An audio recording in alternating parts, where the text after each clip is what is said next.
Hello and welcome to the Cine Skinny, the premier film podcast in all of the land. Just the three of us today. It's Peter Simpson with Ellie Robertson and Jamie Dunn. Anahit has abandoned us to go to Venice, but she will be dialing in later. Ellie, Jamie, how are you? I'm good. Jamie? Warm, sweaty, stressed, all the S's. September. Warm, one of the famous S's. Off to a good start. Yeah. Swarm. Swarm. Well, it's swarm. Lousy swarm weather. We are back at EHFM in Supper Hall, and today we are talking about long lost loves, old men on farms, and films that are about films, and also some stuff from Venice that none of us have heard yet, but it'll probably be quite interesting. We'll have a lovely time. But before we get started, I have to do the most awkwardly tense, confused thank you. So both of you just bear with me. I wrote it out and I think I've got it right. So thanks to everyone who has come to or is about to come to our Cine Skinny Film Club screenings with Mubi of Passages. Glasgow is tomorrow as we record, but yesterday as you listen. Edinburgh is here at Summer Hall on Thursday, which is today, unless you're listening to this later, in which case it isn't. Couldn't be clearer. So yeah, thanks to everyone who has come, will come, and continues to come to these screenings. There will be more of them shortly. Once we get a few details ironed out, we'll be back at CCN Summer Hall before you know it. So that'll be fun. Nice little treat. Another nice little treat is, are we allowed to say that the Indie Cinema Guide's coming back? Yeah, we are. Independent Cinema Guide's coming back. That's partly why Jamie's so stressed. But more details of that surely to follow. But for today, we're going to talk about two films.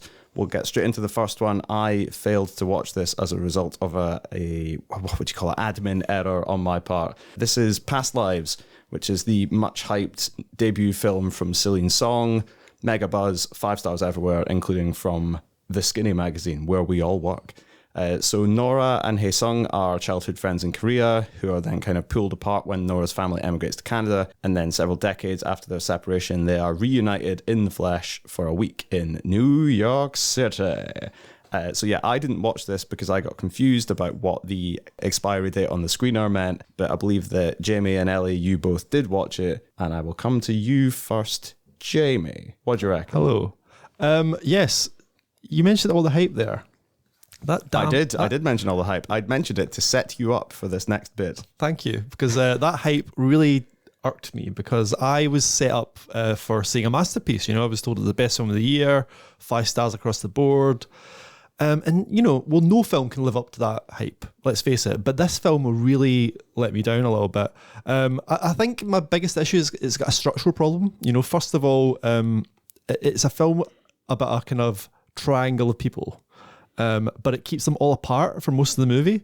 So, you know, you've got this idea that Hae-sung and Nora are these star-crossed lovers who, you know, have been separated since they're 12, and every 12 years they kind of reconnect somehow. But that's not really that dramatic. You know, watching two people chat on Skype is not super exciting for me. So I think that was a big issue. And you know, I think if the film works at all, it's because the actors are really good. Like, I think... the two actors who play Hae-sung and Nora are fantastic. It's Greta Lee and Teo Yoo. They communicate a lot more than that's in the script, because I feel the script, despite spending a lot of time with these characters, I never really felt we got below the surface. You know, we know they love each other, but I never quite knew why. Part of that is because they don't connect enough, and that really becomes clear while watching the film, because the film, I thought, was very kind of staid for about an hour, and then it becomes electric in the last half hour when all three of them, Nora, Hae-sung and Nora's husband, all connect in New York, and the film becomes really good, I think, for half an hour. And I would just wish it was more of that, more, you know, I get the idea that there's a tension by keeping these people apart, but I think the film sort of fails because of that. So. Ellie? I mean, I think you might be right about the hype train. I sort of went in with big expectations and they weren't really matched, but at the same time, I'm willing to admit that I have very high expectations when it comes to romance movies. And what I like about this is that it's kind of unconventional, right? It's that it's not really your traditional romance movie. It begins in media res with unseen onlookers sort of catching a glimpse of these three people at a bar and wondering what could be the possible connection between the three of them. And despite the fact that a lot happens in the film, by the time we come back around to that at the end of the film, we don't even really have a strong answer. And it feels like, yeah, I mean, it doesn't go in the typical twists and turns of your average romantic movie. And it kind of says something about how real life relationships tend to be a lot less eventful. That does mean that it's not necessarily the most dynamic of films. And I also think that, like, you know, you get wrapped up in an on-screen romance when the characters appear to be having like a really good time, or they're funny, or they sort of wind each other up in a great way. And it kind of makes you feel connected to how you interact with other normal human beings. But that doesn't really happen here. It's mostly just these very static Skype calls where things are really, really intense and people leave big pauses. But it's not that I completely hated it. I mean, there's lots of stuff that I like about this film. Like, for those Skype calls, like, I love that the film has its own sense of time. Like, we know that it's 12 years ago because people are using Skype instead of Zoom, and they're looking up childhood friends on Facebook to see where they wound up. And it's like, people don't do that anymore. We just don't care about that anymore. But 12 years ago, that was the most novel thing in the world, and everyone was obsessed with it. And it was kind of a flash in the pan of this like obsessive behavior. And this film kind of is all about the weird entanglement of these two people who just followed that impulse 12 years ago. But yeah, I mean, I think that it does ask you to get on a certain wavelength, and I'm just not always on that wavelength with the characters. There's the scene where, her husband, Arthur, says, what if you had met someone else at that artist's residency? What if you'd not gotten together with me, but you'd gotten together with just any other person? And it's sort of like, well, yeah, that's sure, but you can say that about literally everything and everyone we know in life, and that doesn't mean that we don't like what we have. But I think that in a weird way, some people might find that quite therapeutic, because people in general spend a lot, like, you know, everyone spends too much time wondering about what might have been or what could be, and they fall into it like kind of a trap, and I think that this film is about that trap. So, I mean, I think that, yeah, like, it's an interesting romance film where they're all kind of aware of the fact that there are these conventions that everyone expects of them. The husband himself says, this is a line in the trailer, that like, in any other story, I would be the villain who'd be standing in the way of you and your childhood sweetheart getting back together. But, you know, whereas the characters themselves are battling with what might have been or what could be, the audience are battling with traditional romantic movie twists and turns, and how, you know, real life, it involves a lot more silence, and the silence at the end is like a very powerful, it's very powerful when by the end of the film, a lot of the characters don't have anything to say about this huge experience, and it kind of invites you to just sit there with that strange, like, unexpected feeling. And I don't want to get into spoilers or anything too much about it, but like, I'm kind of like skirting around the fact that this is a film where things just definitely don't swing about in the wild ways that romance films often do. Yeah, I think you're definitely right that character Arthur is much more interesting than another film might have made him. You know, the temptation would be to make him a dickhead, mm-hmm. you know, or make him a reason that she should leave him. You know, that he's not good for her or whatever, and he's that's not the case at all. Is it John Majaro? I think so, yeah. Who plays him? Yeah, he does a really great job, because there's a great moment just where it's Nora and Nora and Hae Sung. Yeah. They get back. They've been out on their date. Our date. He's came all the way from New York, the star-crossed lover, to see her, and she's spent a day with him going around Brooklyn. They went on the ferry to see the Statue of Liberty. You know, they've done all those kind of cliche things, and he's just sitting there on his own in the apartment, clearly not happy about this, but he has to put on a brave face for it, because he's a good guy. He doesn't want to, like, you know, he wants to give her this experience where she sees her old friend, and he doesn't want to act jealous, but he clearly is. And that, you know, those moments are great where you get to see a snippet of the character. But I think it comes from the actors, not from the script. I think the script is not great at sort of explaining what these characters are feeling. So all the heavy lifting, I think, is done by the actor rather than the script. Totally. I think that, like, the idea in this film that I'm interested about is like an unconventional one that doesn't often get discussed in romance movies, which is like, what happens when you have two soulmates? And in the real world, that's a very different story than it is in most romance films, where you have to make a dramatic decision between one, or the other one kills the other with a harpoon gun or something like that. I don't know, like something dramatic. Whereas in real life, people have lots of people from their past that had a huge impact on them, and they have a huge emotional tether to that person, but it doesn't necessarily have to end explosively or ruin things.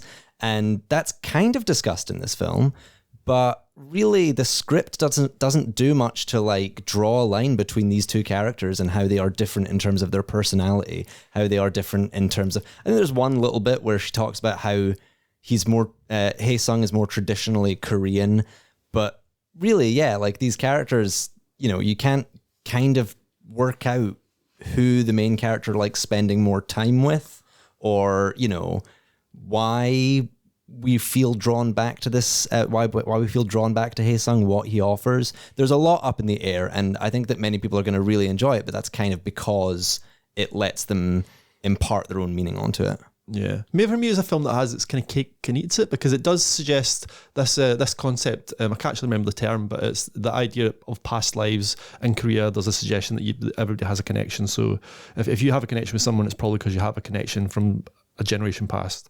And that's an interesting idea, but it's also sort of debunked. You know, it's like Nora says that this is just what Korean guys say on dates to like hook up with women. So it's saying it's a foolish idea, but the film also says it is a real thing as well. So it's trying to do both at the same time, and it's trying to suggest that, you know, a connection where you meet someone and you connect over things like the movies you like, or the books you read, or your job or your profession, your temperament, or the city you want to live in, is a stronger connection than this kind of mystical thing, which I would agree with. But then the film also sort of suggests that maybe it doesn't, and that's maybe where it kind of frustrated me a little bit. It tries to say both at once. Maybe it's just trying to be more nuanced, but I think it was just a little bit too subtle in that way.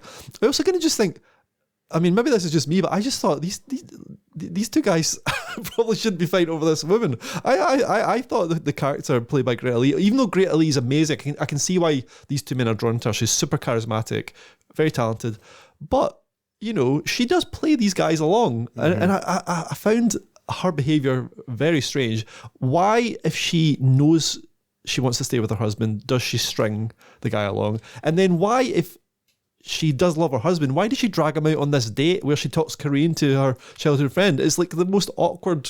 I mean, it's great drama, it's great tension, but it's also a terrible way to treat someone. Yeah, I mean, like a lot of characters come off in quite unflattering ways. Hae Sung, for example, like is the one that kind of hits her up on Facebook, and then they Skype for a while, and then she kind of breaks it off with him, and it kind of gives the sense later on when they come back into each other's lives that, you know, Hae Sung is the one holding a light for her. She's got her own life. But yeah, she is still like seeing him. But there's, like I say, a lot unsaid. They don't seem to be communicating very well. And it leads to this tension. And it's not like, you know, I think that you can have a romance film that is about having lots of different people in your life who have like impacted you and you have an emotional connection with, that isn't necessarily about how it's like, you know, awkward for your boyfriend and it's just an uncomfortable night out or whatever. Like, you know, you can just like gracefully accept that people have had lives before you and it can be fine.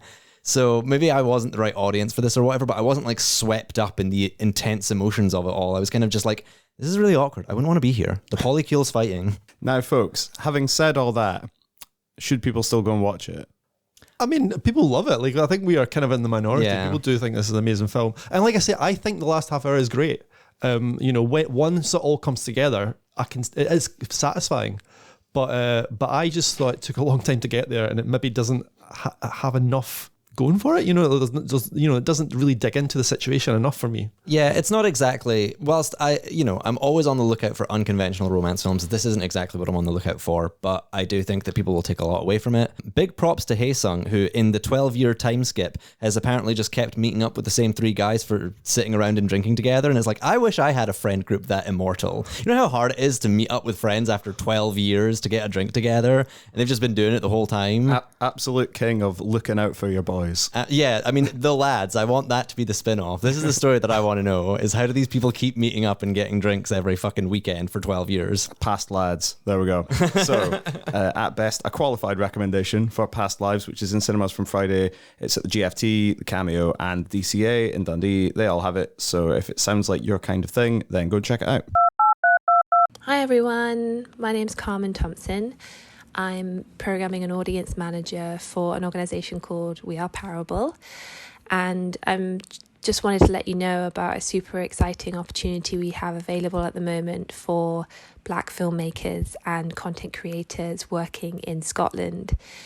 So just to let you know a little bit about us, we're an award-winning platform and we provide opportunities for audiences across the globe now to experience and respond to Black cinema in culturally relevant and unique ways. And some of you may have been along to one of our film events. We've done a few in Scotland now. But alongside this work, we also do a lot of work supporting and providing opportunities for filmmakers. And we're really excited to be bringing back our programme Momentum for a third year. And Momentum is a 6-month programme that's designed to support Black filmmakers and content creators through industry mentoring support, mental health and well-being support, and also access to industry professionals more broadly through masterclasses, networking events, and also opportunities to pitch your work to commissioners. So for the last 2 years, the programme's been supported by Channel 4, and they'll be back again for our third year, and they're joined by Sony Pictures Television, and we're really excited to have these two powerhouses behind us, and they'll be involved in the programme in various ways, and you'll have opportunities to interact with them throughout the 6 months. So to give you a flavour of what will be involved, like I said, we have a series of masterclasses and they'll cover areas from pitching, funding and financing, distribution and film festival strategies, and co-production, just to name a few. And these will take place in person and online. So it's very much a hybrid program, and it's very much meant to run alongside whatever you are currently working on. It's not a replacement of a full-time job. We definitely will be expecting all of our participants to be working alongside it. It's very much about supporting you in whatever your journey currently looks like. And speaking of which, each successful participant, as I said, will be allocated an industry mentor, and you will have a minimum of 1 session with them every month over the 6 months. And you'll also have a minimum of 4 mental health and wellbeing sessions as well. So this year's programme will run from next month, it's October, until April next year. And applications are currently open until the 13th of September, so not long to get your applications in. And this is our third year. So we've had 2 years and we've supported 80 filmmakers and content creators so far, including Scotland's own Adura Onashile, who some of you may have caught her debut feature film, Girl, which opened the Glasgow Film Festival earlier in the year. And it also recently just won Best Feature at Black Star Film Festival in Philadelphia, which is super exciting. So yeah, like I say, applications are open now. If you head to our website, weareparable.com/momentum, that's weareparable.com/momentum. You'll find the application form there. There's also a bunch of FAQs in case you have any questions about the form. And there's also a recording of an information session we did earlier in the month in case there's anything that's not clear. So this is for everyone. There is no experience level required. You could just be really starting out in film and wanting to kind of figure out how to get into the industry. You could have been working in the industry for a while now, but kind of hit a rut. We really just want you to make clear in your application why you, obviously, but also why now, and what would this program mean for you, and why would it be meaningful in your journey as you find yourself in this moment. So yeah, we really want to make sure we get a bunch of people, a cohort from across the country. So we're really, if you're a filmmaker, a content creator working in Scotland, please apply.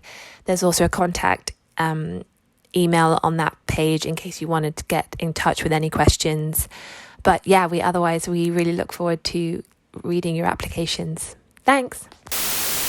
Okay, next up, the Farm Man film. perhaps better known as A Life on the Farm. So this is a documentary about eccentric English farmer Charles Carson, a man who spent his days making a series of bizarre and inventive home movies, which are kind of unearthed after his death and soon gain a new lease of life courtesy of everybody's favourite portal for exchanging information, the internet.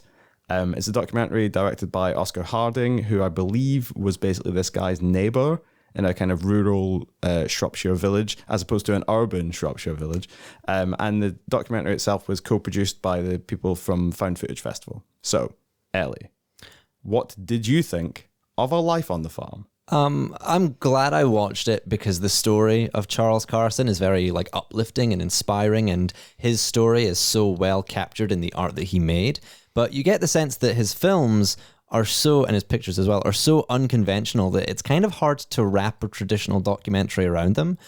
So the director, Oscar Harding, I got the sense doesn't fully understand what sort of documentary he wants to make. Like at the start, we have this big clip show where person after person talks in a very out of context way to hype you up for whatever you're about to see. And, you know, there's this statement, that statement, and someone's like, the behavior was very reminiscent of the serial killer Ed Gein. And that line never comes back because almost from the beginning, every single thing that we learn from Charles Carson, it only makes us more sensitive to him. And he's never suggested to be violent or anything. So like that little bit of attention grabbing, oh, this is a dark and sinister story. It seems kind of like they're vying for the true crime audience and then winds up just maybe being libel. Like halfway through, there's this bizarre sequence where all the clips play in increasingly quick succession. So you feel like overwhelmed with like pictures of headlights in the fog and it's like going faster and faster, like do, do, do, do, do, do, do.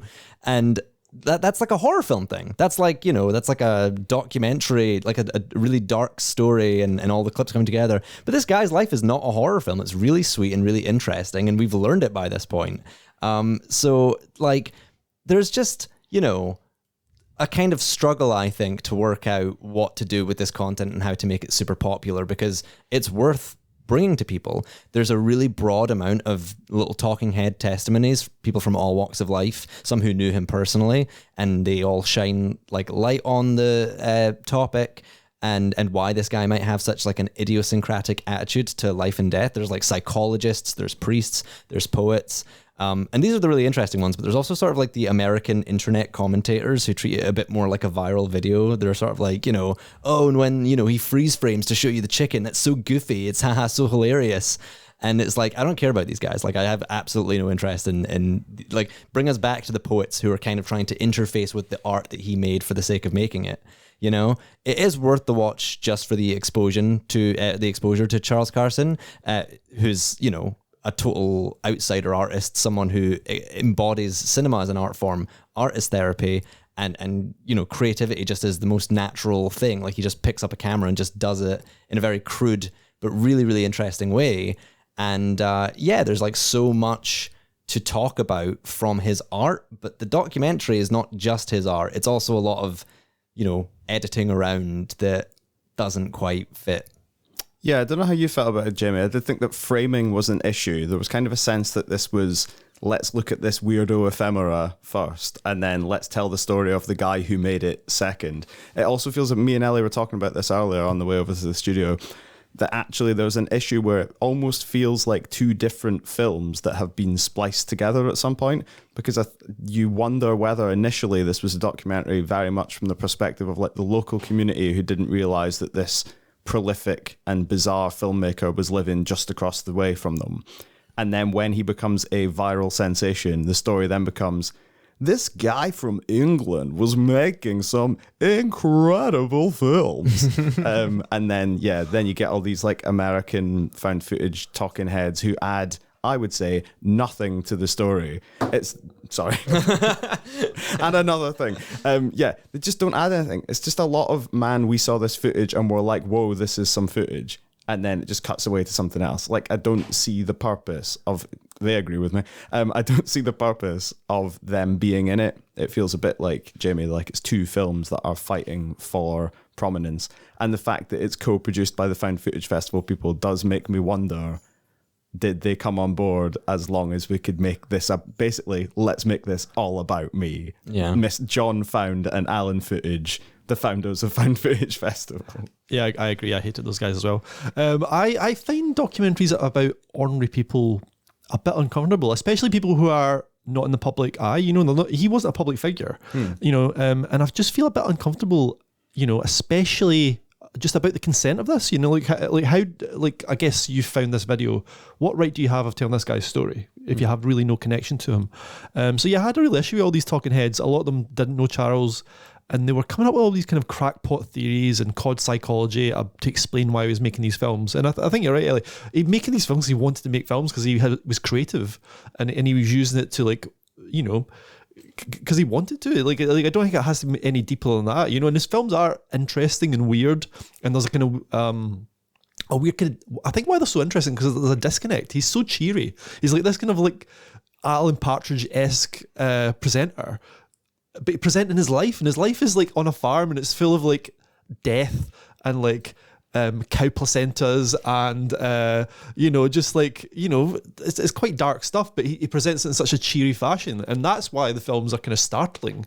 It's just like, you know, there's kind of David Lynch thing going on there. The films are great, the talking heads are stupid, and the film does get a little bit more affectionate towards Charles towards the end, and I feel like that's when it improved. I actually hated the first half when it was comparing to Ed Gein. It's like such a stupid comparison, like, especially, I mean, I can see why he does some strange things, but also Ed Gein killed people and he didn't. Like, it's yeah. just so unfair a comparison. There's never any suggestion that he's actually done anything untoward. Well, there's a suggestion, but that's what I thought it was going to be the twist. He's a murderer, but no, he's just like, you know, he took some very funny and affectionate pictures of his mother after she died to remember her. You know, it's like actually really moving, and like you say, these kind of daft American jocks are like laughing about it. I just found it all quite distasteful, and I actually just want to see more of the films as well. I feel like they maybe had a limited amount, because it feels like he had a huge volume of stuff, but they seem to show the same stuff over and over again. I don't know if they had only a small amount they could show. But yeah, it made me want to watch his films. If that's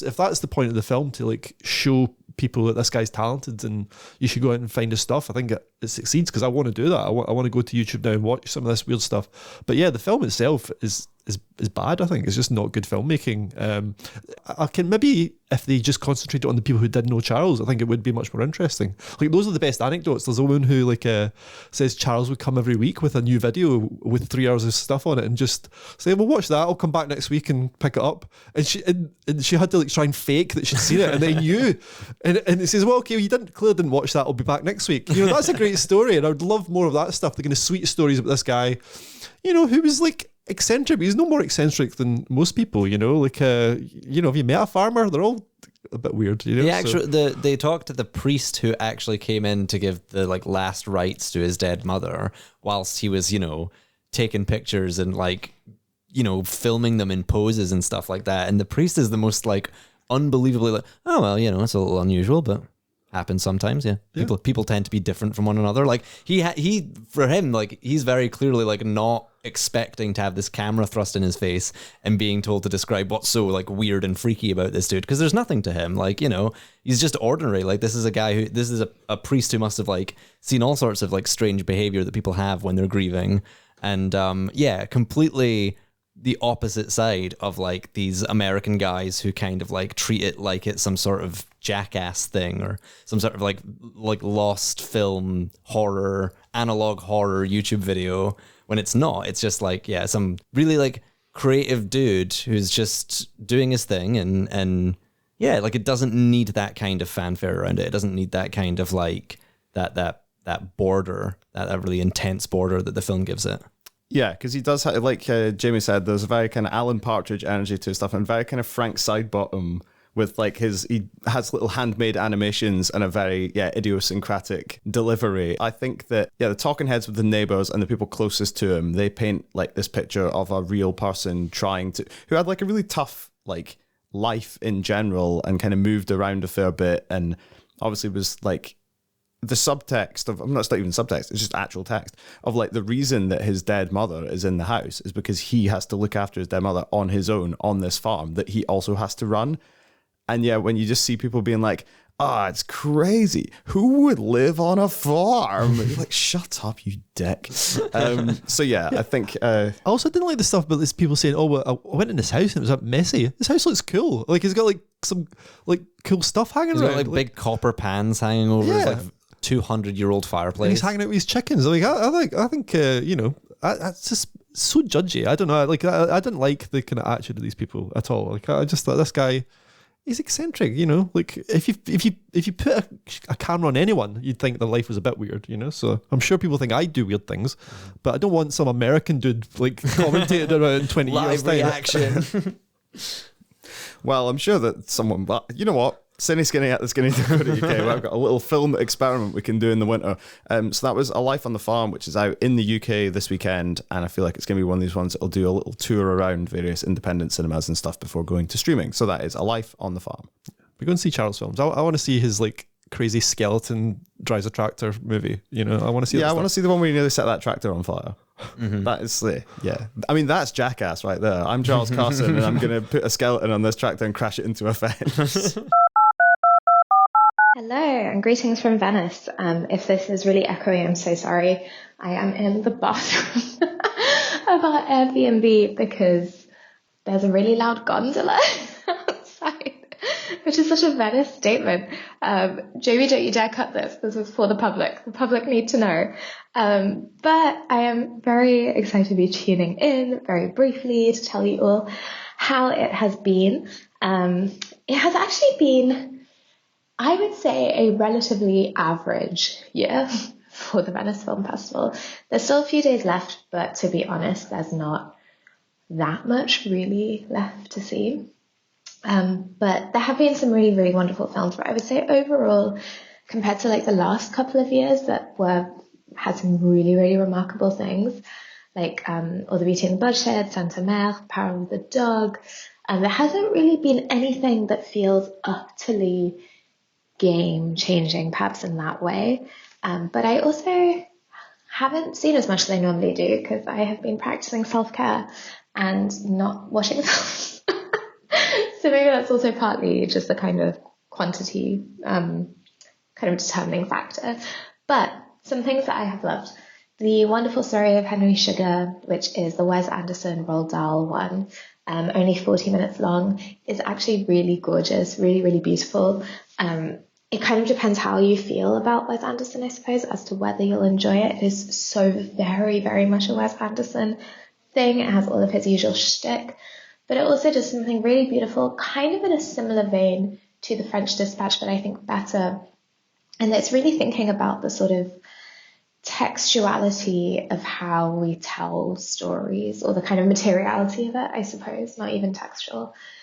So it's kind of within all of these like frame narratives and who is narrating what and who is appearing in what. The actors, it has Dev Patel, Benedict Cumberbatch, Ralph Fiennes, and they all kind of crisscross over each other. And so it is as much a study of how we kind of tell stories and how they're contained as it is anything else. So that was really lovely. Yorgos Lanthimos' Poor Things books, in every sense of the word, is honestly a rip-roaring time, but also very, very clever and just expansive, balls to the wall exploration of agency and autonomy, and especially kind of how that is gendered.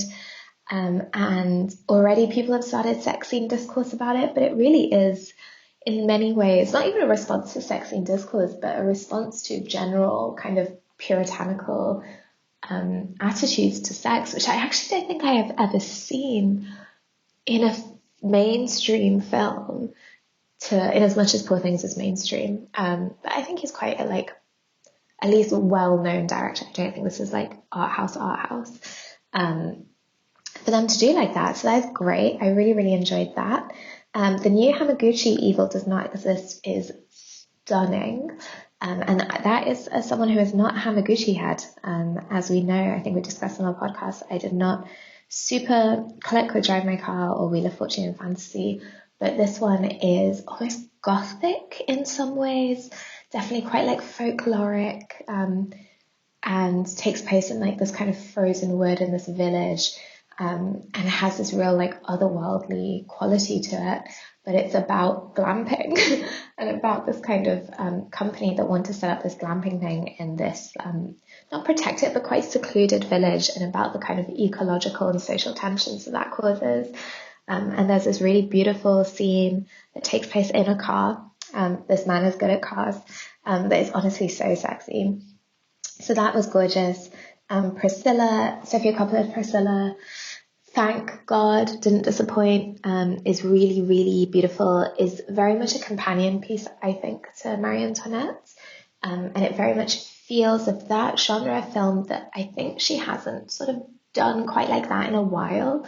So if you are, like me, more of a fan of the early Coppola, like it very much feels like a return to that really kind of delicate and bruising, the most amazing lead performance. And yeah, just really kind of goes back to her roots of what does it mean for like the violence of girlhood, like the kind of ways in which our society has created like a violence out of it.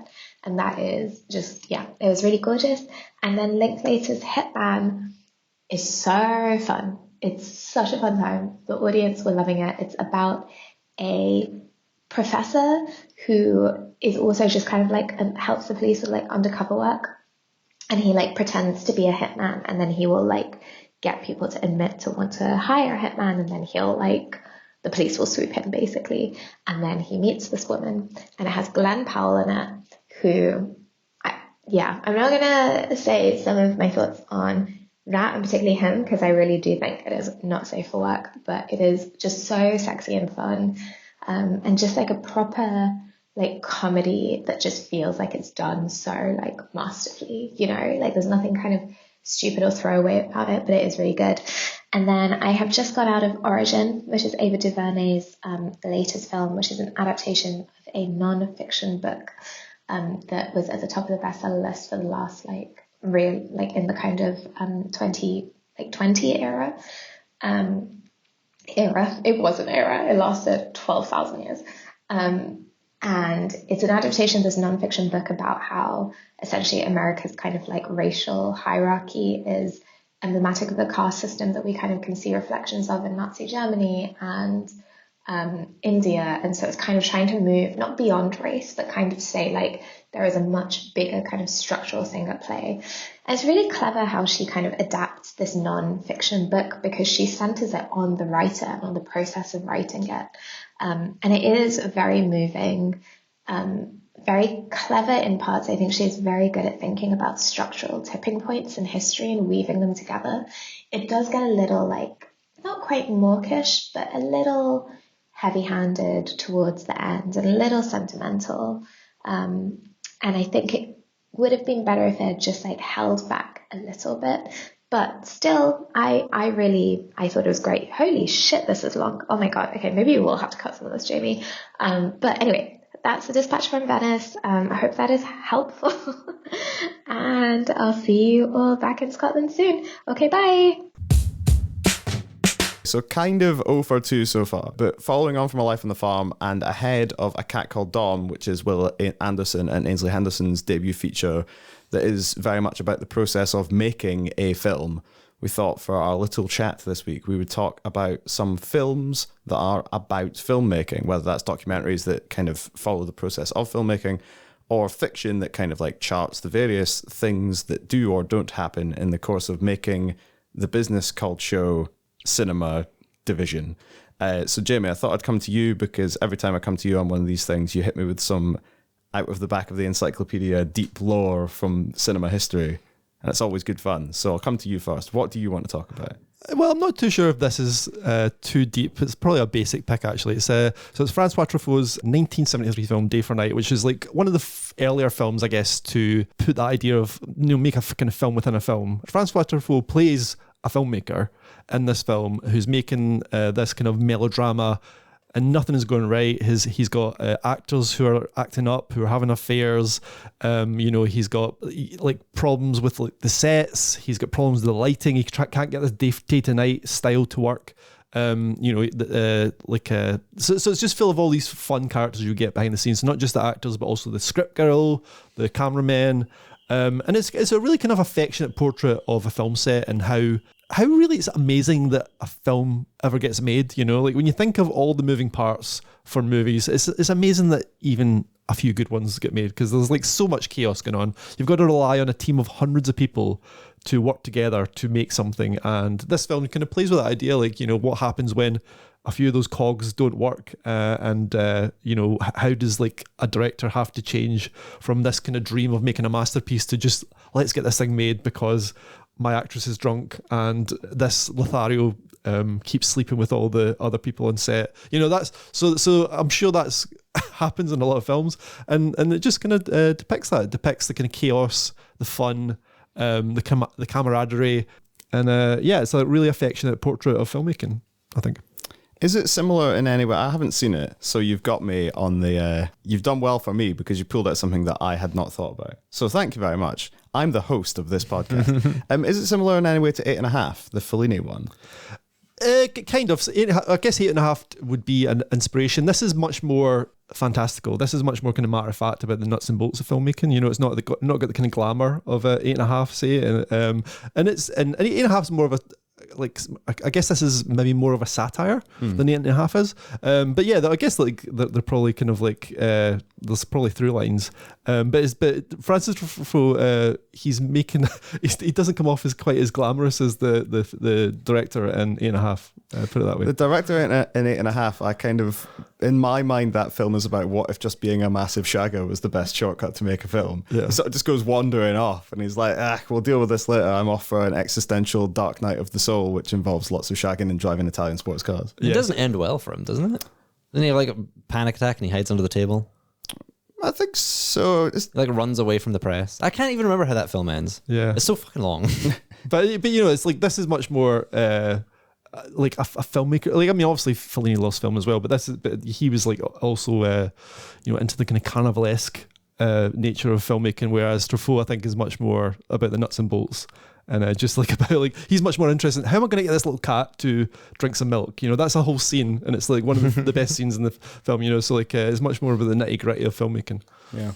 One that I wanted to flag up, which I have mentioned in passing before, which I think personally is another film about the kind of the nuts and bolts of getting films made, is the Blair Witch Project, which I think gets lumped in with all the other found footage horror ones, but I always think it's more of a film about the kind of bravado and mundanity you need to make a documentary, where you're basically like, we're going to go off into the woods thinking best case scenario, we get attacked by a ghost, but we got it all on tape.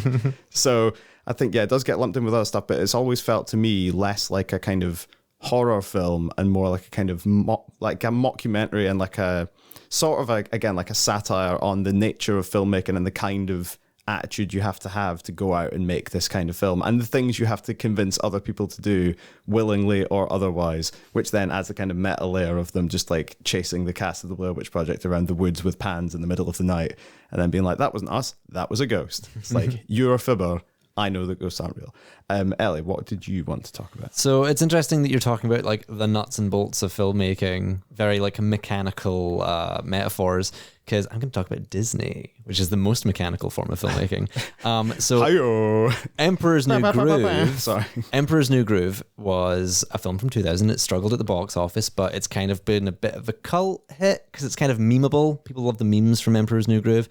But when it was originally being produced by, it was originally going to be directed by the Lion King director Roger Allers, and Disney asked Trudy Styler to direct a behind-the-scenes making-of documentary at its very early stages when it was called Kingdom of the Sun. It was going to be like an Incan set Prince and the Pauper, where Owen Wilson was going to be in it as Kuzco's peasant doppelganger.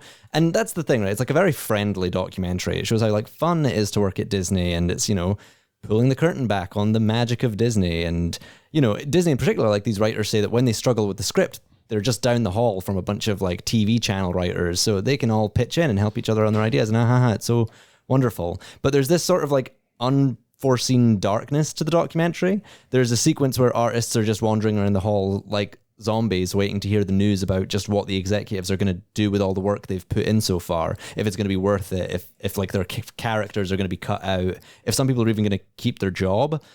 Sting is a perfect example. He's the husband of the documentarian, so we follow him quite closely in his journey of having to write 7 songs for the film. He starts out with this very like PR, oh, I was so excited to work with Disney because we all grew up with Disney and, you know, Disney's magical. And by the end of it, he's saying that he doesn't want to be alloyed to this giant corporation that sucks up the best bits of every culture and regurgitates it. He gets like very damning. And Thomas Schumacher and Peter Schneider are the 2 high up Disney executives that everyone sort of lives in fear of. Apparently, when this documentary was shown to the employees, these guys got boos. They come across as incredibly nerdy bullies, as like incompetent bureaucrats. They say stuff like, oh, no, like, I'm not objecting to this scene. I'm just saying it doesn't work. Like really like vague, useless, unhelpful stuff. One of them at one point is saying to Sting that they like, oh, you know, we want to keep coming back to the same musical theme throughout. You can't keep introducing new musical themes. And Sting has to explain to him, like, changing the chord doesn't mean making a new musical theme. These people are just like completely incompetent. And Andreas Deja, who is a character designer for the film, who designs Yzma, you get to see him at the beginning as well. Like, and he does the whole animator thing where he's got this big mirror in his office. So he's like this awkward little German guy, but he's like sticking his hips out and sashaying because he's trying to capture Yzma's movements. But by the end, he's just straight up like very German, very existential. Like, I've completely lost all passion for this project. Like, I'm totally checked out. And even Eartha Kitt says she prefers the version of the character that she was voicing before, and that the earlier drafts of Yzma were more profound. And like, here's the thing. Emperor's New Groove is really celebrated for being like quite a memeable film. People like it. I think it's quite good. So it's not like they've irreparably butchered it, but they've made this documentary that's kind of backfired because it's shown all this fear and anxiety and people getting the passion sucked out of them.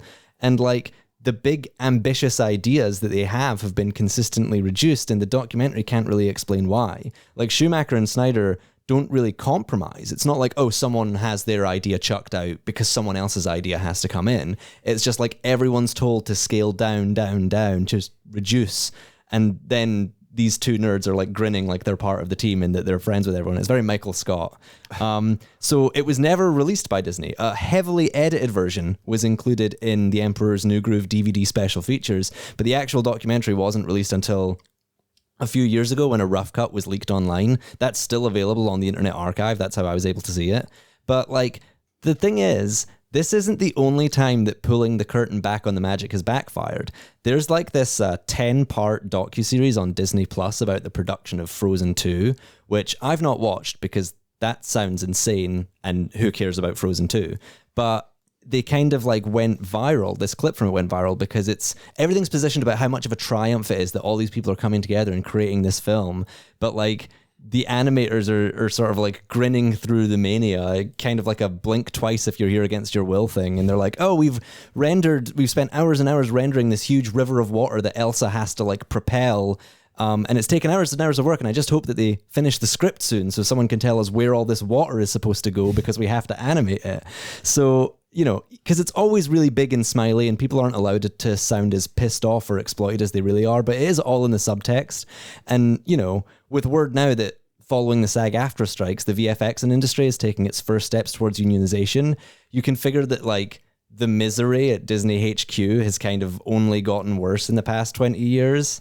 But it is just really interesting in terms of like a documentary having an entirely unintended use in like motivating people against the really bureaucratic and meddling way that Disney produce films. Yeah, at least when Werner Herzog pulled that boat up that river, he knew where he was going. Like, he didn't get halfway up and be like, now lads, what's the plan? I'm not sure you did. Have you seen Bird in the Dreams? That seemed even more chaotic.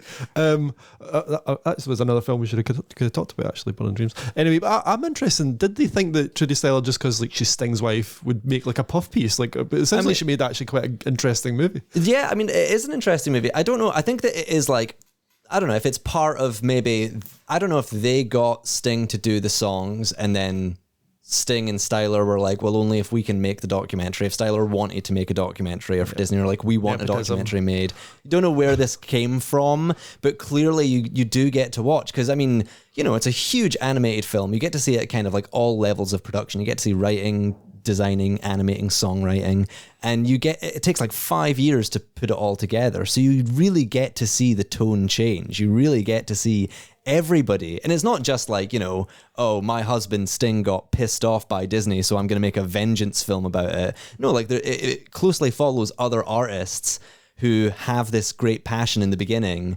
and you know, they're onto something that seems really interesting and artistic. They describe the original film, Kingdom of the Sun, as like very like mythological and biblical and huge in scale and unlike anything Disney's ever done before. And that's the thing. Maybe they were wrong. Maybe there's a reason it was all cut out, but you do see that it like wears people down and that employees work in really unreasonable conditions. I think there's one point where one of these executives, I can't remember if it's Schneider or Schumacher themselves, say that the sort of early screening of like the first storyboards to the executives are the most terrifying thing. The name of the film, The Sweatbox, comes from the nickname for the theater in which it's shown at Disney HQ, because it's where all the animators sweat and they're worried that their work's going to get cut. But at one of the points, the executive himself, again, kind of jokingly, like he's part of the team, says, "Oh, you know, it's like having your pants pulled down in front of everyone, but also your hands are getting cut off, so you can't pull them back up." And it's like, you're the one that's pulling people's pants down. Yeah, who do you imagine that you are in this metaphor?